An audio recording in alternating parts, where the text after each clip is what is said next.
Alright, so basically what we've got here is a simulation of interplanetary invasion.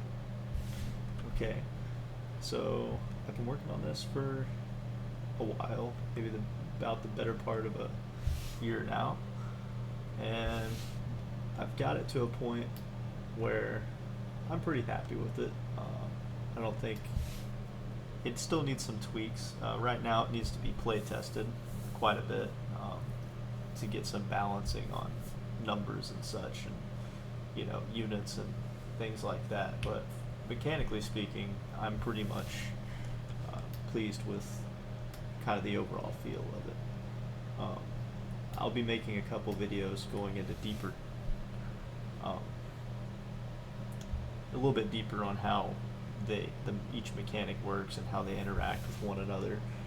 This is just an overview, letting you know that it's out there and that I am looking for playtesters if you're interested. But basically, you build your units. So you got a couple points to spend on units, and you'll put them in these HQs, which represent core level structures. Each one of these units down here represent divisional level entities, and they're moving on these hex grids up here on the map. And then here's an HQ. So you deploy them from these HQs and such, move them around the map, and then fight and do all that good stuff. Typical hex counter stuff. Things like that. Come over here. We have war score. In this game, you get war score. You capture cities and you can destroy units to get that war score. So it creates a couple different options for you in terms of how you want to approach the problem. There's the attacker and there's the defender. The defender starts with the planet. It's their planet. They have all these cities, so they start with 25 war score. You need 30 to win. But most likely this attacking player, the invaders, are going to come down. They're going to gobble up all these cities, deploy their units, all that good jazz. This game really focuses on the strategic and operational level of warfare. Of course, the tactical level, there is some degree of it whenever units actually get involved in combat and all that good jazz. But for the most part, you're going to be creating a plan based on your unit build. If I want all infantry, and a lot of artillery, I can do that and forego, because I only have 15 points to spend. So I could really just lean into infantry and artillery and maybe have some mobile SAMs or something, and that be my army. Someone else might want a really hard-hitting, fast army. They might go more mechanized, but that you're going to be spending your points on that. So you kind of have to choose how you want to build it, how you want to approach the problem. And then there's supply in this game, of course, and because of course there would be. And you can reinforce these units and such. So you can kind of go an attrition route if you want. You can go a very Blitzkrieg style approach too. There's no wrong way to play this game really. But you will be using your comp, so to speak, and then making a plan in terms of like the strategic level on how you create your own win conditions, so to speak. You need the war score. You both need war score, but how you're going to get that is a completely different story. And you want to string those together with operational objectives that cater towards fulfilling your strategic goals. Like if your goal is to create a battle of attrition, well, okay, how can we do that? You might want to cut off these roads. You might want to deploy, say, find a way to cut off these supply lines, and now they can't reinforce their troops, but you can, if you're getting supply from here or something. You could have, let's say you have a lot of artillery or something, that's going to play into your favor in terms of attrition. If you're sitting back, maybe not capturing the cities, but I mean, you're not on a time crunch. You can sit here and bombard them until they either say, oh, okay, we have to leave our defensive positions and come out, or just take the beating. So there's a couple different ways you can do that. I mean, another approach is you could have a mechanized force and just be really mobile and hard hitting, and have a few cheap or a few expensive units that are just high quality, and go around and just outmaneuver your opponent. There is a mechanic in this game where like multiple units can attack, which I'll discuss later, but positioning is really important. The player who has the better positioning will have a huge advantage. So you can outmaneuver. You can just go for World War I style, where you just have absolute stacks of units and just go and cause a battle of attrition. Or you can go for the objective cities and just forego a lot of, let's say, destroying their units, and just try to take really strategic targets and get war score that way. But you will get a war score for every unit you kill, so that's permanent. Cities, they can trade hands.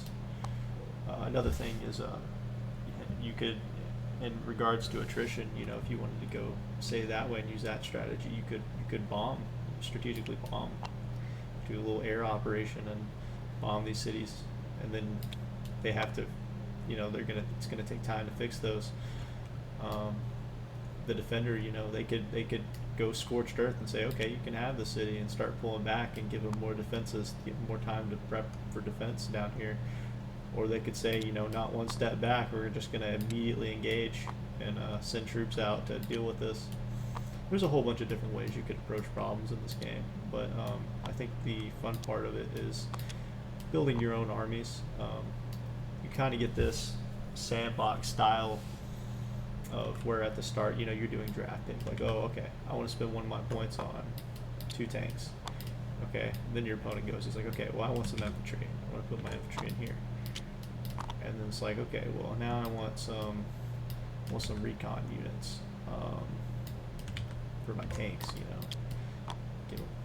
give them some support.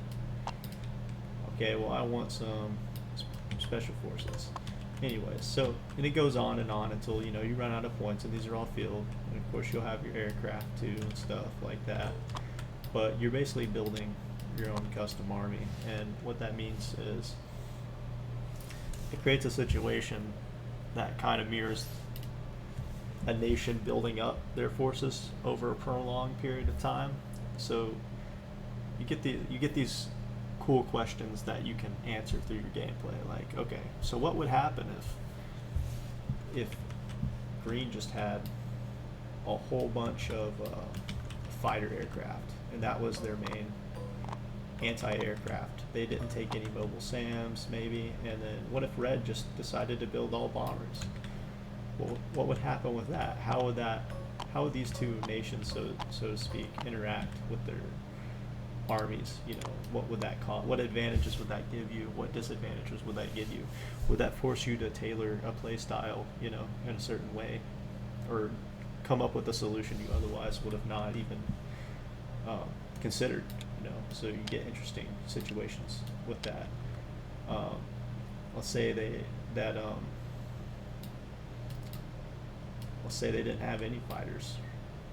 Say they had all bombers too, or something, and the only AA these players had were their actual ground anti-aircraft, like they're just mobile SAMs or whatnot. Well, let's say that a strategy then could be, okay, well, I want to target these SAMs and knock them out of the game, and if they get out of the game, well, now I can just bomb their troops with impunity. That's an option.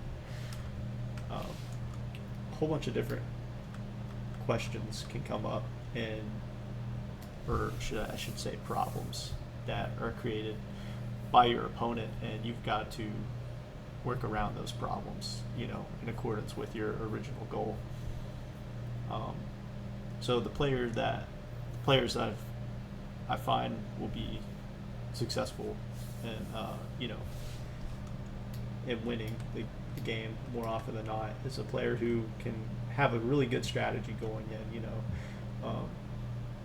has a vision, has an overall vision of what they want to do to achieve that war score. but there's going to be wrenches thrown in their plans, and they have to adapt and find ways to mitigate losses while creating advantages on this overarching map. This is a big map. So, and they have to string operational objectives to players that string operational objectives that benefit their overall strategic goals will oftentimes come out on top, for the sole purpose that if we spend a whole bunch of units, they're getting destroyed, and we're fighting over this one city. Okay, what's that city really worth to me? Is that necessary for me to achieve, or can I hit somewhere else and make them hurt more? Is it worth it to even get my troops tied up fighting for certain cities, or should I just, like a water, just go around and go somewhere else? You know what I mean? Or sometimes it's okay. Well, the city is really important. We got to send everything in. Individuals that string those together, I think, will have a good time with this experience. It's also pretty satisfying to. It's pretty competitive in the terms of because it's based on a point system. I mean, it's asymmetric. You create the asymmetry in terms of your unit comps. In theory, you could do a mirror match, but